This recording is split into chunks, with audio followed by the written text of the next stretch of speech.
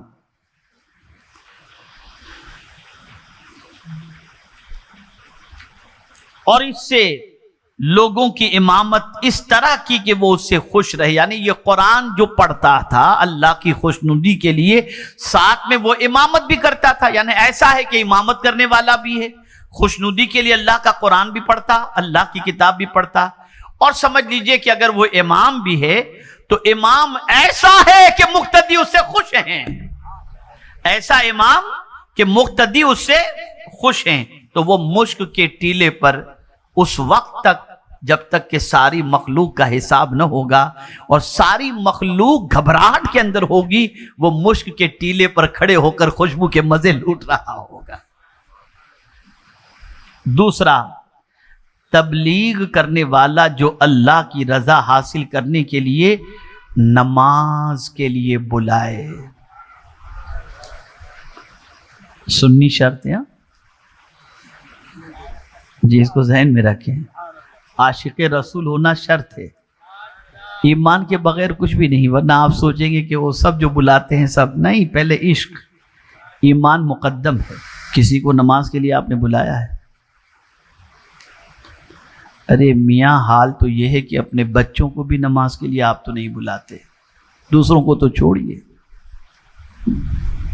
لیکن اگر کوئی شخص نماز کا پابند بھی ہے اور نماز کے لیے لوگوں کو بلا رہا ہے، تو قیامت کے دن مولا اسے مشک کے ٹیلے پر جگہ عطا فرمائے گا، اور وہ بندہ اس گھبراہٹ والے دن میں بھی مطمئن اور پرسکون ہوگا. یہ دوسرا شخص. اور تیسرا شخص،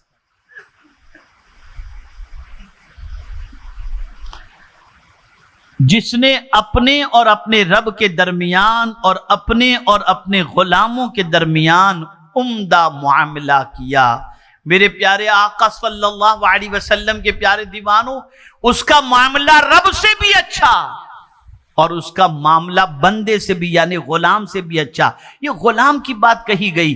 آپ دیکھیں، عمومی طور پر غلام پر زیادتی ہوتی ہے، نوکر پر سختی ہوتی ہے. لیکن اگر کوئی بندہ اللہ سے بھی معاملہ درست رکھے اور اپنے غلام سے بھی معاملہ درست رکھے، تو یاد رکھیں تم نے اللہ کے بندے کو نہیں گھبرانے کا موقع دیا، قیامت کے دن مولا بھی تمہیں گھبراہٹ سے بچا لے گا. اے رسول اعظم صلی اللہ علیہ وسلم کے دیوانوں، اب میں آپ سے ایک سوال پوچھنا چاہتا ہوں. آپ ہر قسم کی تکلیف سے نجات کا انتظام کرتے ہیں، ہر قسم کی گھبراہٹ سے بچنے کا انتظام کرتے ہیں. کیا قیامت کی گھبراہٹ سے بچنے کے لیے قرآن کی تلاوت کا اہتمام کیا؟ کیا قیامت کی تکلیف سے بچنے کے لیے اللہ کی طرف اور نماز کی طرف لوگوں کو بلانے کی کوشش کی؟ کیا قیامت کی تکلیف سے بچنے کے لیے اللہ اور بندوں سے معاملہ اپنا درست رکھا؟ اگر نہیں رکھا تو سن لو، رسول گرامی وقار صلی اللہ علیہ وسلم کے اس فرمان پر عمل کرتے ہوئے کہ جب قیامت کے دن سب کے دل باہر نکل رہے ہوں گے، گھبراہٹ کے شکار ہوں گے، تو اللہ کی خوشنودی کے لیے جس نے قرآن پڑھا ہوگا وہ مشک کے ٹیلے پر ہوگا. اے رسول رحمت صلی اللہ تعالی علیہ وسلم کے دیوانوں، اب آپ کی سمجھ میں بات آ گئی ہوگی کہ ہم کیوں اسکول اسلامی قائم کرتے ہیں، ہم کیوں دارالعلوم قائم کرتے ہیں. ہم اسی لیے قائم کرتے ہیں تاکہ یہاں سے نکلنے والا بچہ قرآن کی تلاوت کا عادی بن کے خود بھی قیامت کی تکلیف سے بچے اور معاشرے کو بھی قیامت کی تکلیف سے بچانے کی کوشش کرے. دارالعلوم اشرفیہ رزاقیہ یہ بہت پرانا ادارہ ہے، اور مجھے بھی کچھ دنوں تک یہاں پڑھنے کا موقع ملا ہے. یہاں قاری محمد یوسف صاحب علیہ الرحمہ ہوا کرتے تھے. غالباً پیر عبدالغفور شاہ مسجد، شاید میرا خیال ہے، مجھے یاد نہیں آ رہا ہے، مرشد مسجد، وہاں کے امام تھے اور وہ یہاں پڑھاتے تھے. تب میں کچھ دنوں کے لیے یہاں پڑھنے کے لیے آیا تھا، اور زندگی کی پہلی تراویح بھی جو میں نے سنائی وہ بھیونڈی ہی میں نے سنائی تھی. تو یہاں سے بڑا گہرا تعلق ہے اور آنا جانا ہے. آپ مجھے جانتے، میں آپ کو جانتا ہوں، اور مجھے خوشی ہے کہ اتنی بار آیا ہوں اور آ رہا ہوں، پھر بھی آپ آتے ہیں اور مجھے سننے کی کوشش کرتے ہیں۔ اللہ تعالیٰ آپ کی اس محبت کو سلامت رکھے۔ میرے پیارے آقا صلی اللہ علیہ وسلم کے پیارے دیوانوں، بس آخری بات عرض کر کے گفتگو ختم کرتا ہوں۔ عقل مند باپ وہ ہے جو اپنے بچے کی صرف دنیا کی نہیں آخرت کی بھی فکر کرے۔ اگر آپ نے صرف دنیا کی فکر کی تو آپ اچھے باپ نہیں ہیں۔ جملے پر توجہ چاہوں گا، اگر آپ نے اپنی اور اپنی اولاد کی صرف دنیا کی فکر کی تو آپ اچھے باپ نہیں ہیں، اور اگر آپ نے اپنی اولاد کی دنیا اور آخرت دونوں کی فکر کی تو آپ جیسا اچھا باپ بھی کوئی دوسرا نہیں۔ اس لیے دونوں چیزوں کا خیال کریں۔ یہ ادارہ، یہاں قرآن پڑھایا جاتا ہے۔ ہمارے رضی بھائی اور ہمارے حافظ مولانا سعید الاسلام صاحب، بڑی کوششیں ماشاءاللہ ان کی، انہوں نے مجھے ہار پہنایا، ہار تو مجھے ان کو پہنانا چاہیے۔ اور ساتھ ہی ساتھ ہمارے یہاں کے نگراں رکن شورا الحاج روحیب رضا صاحب، ان کی بھی بے پناہ محنتیں، ہمارے سارے علماء جتنے یہاں پر تشریف فرمائیں، سب کی محنتیں ہیں، سب اپنے اپنے اعتبار سے کام دین کا کر رہے ہیں، سنیت کا کر رہے ہیں۔ بس آپ سے گزارش ہے، اپنی آخرت کی بھی فکر کرو اور اپنی اولاد کی بھی آخرت کی فکر کرو۔ میں مبارکباد پیش کرتا ہوں ان حافظ ہونے والے بچوں کو بھی، ان کے ماں باپ کو بھی، ان کے اساتذہ کو بھی، اور ان کی خدمت کرنے والوں کو بھی۔ اللہ تعالیٰ سب کو دونوں جہاں کی بھلائیوں سے مالا مال فرمائے۔